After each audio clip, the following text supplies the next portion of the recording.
Hello everyone, I'm Pedro, CEO and co-founder of epHealth, and we are bringing an innovative approach to scientific development by fostering health access at scale. If we look to the current scenario in the healthcare system, in one hand, we have the whole population who still have lack of treatments, which is also the main goal for 2030, the universal health coverage.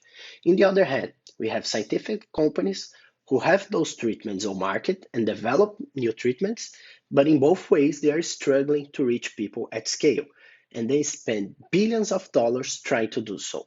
And why is that? Basically, because between them, there's a long and not connected journey. And we understood that we should put a lot of effort in the entry point of the healthcare system, which is the primary healthcare, rather than only focus inside hospitals, which in terms of medicines can be the beginning of a new treatment, but in terms of the population can be the end of a long and hard journey. So we developed the epSocial, which is a free app for community health workers to enroll and connect the entire population. epPro, which is a population health management tool to manage all this information. The epU to engage the population in the ecosystem, and of course, the epScience for scientific development. We are already reaching over 4 million people with our unique strategy. In epSocial, were able to reach the whole country in Brazil with more than 4,000 cities and performing over 500,000 home care visits every single month. In epPro, we have more than 50 municipalities with our entire platform.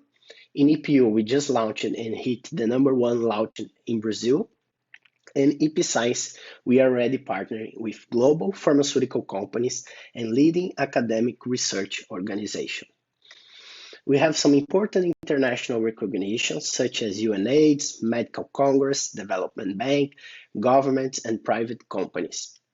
We also have a ultra high performance team with complementary business, science, and tech expertise. We are only 11 people full-time job with extremely limited resources, but we also have a senior network, and we are now a sustainable company with the projected revenue this year from $1 to $2 million. We have also some important early investors, but the majority of the equity is still with the founders.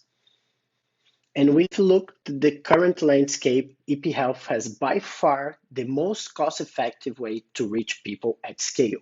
With only this little amount of money, we have been able to reach millions of people, which similar to companies that have already raised hundreds of millions of dollars, which they need to spend a lot of cash trying to reach people. So we do this in a really unique and sustainable way. So our next steps, we are currently seeking for an investment of $5 million for 10% of equity from our company to consolidate epU this year in 2022, accelerate the development of epScience, specifically in digital clinical trials, and increase our company robustness, which means cybersecurity, ISO, compliance, and much more. So thank you very much.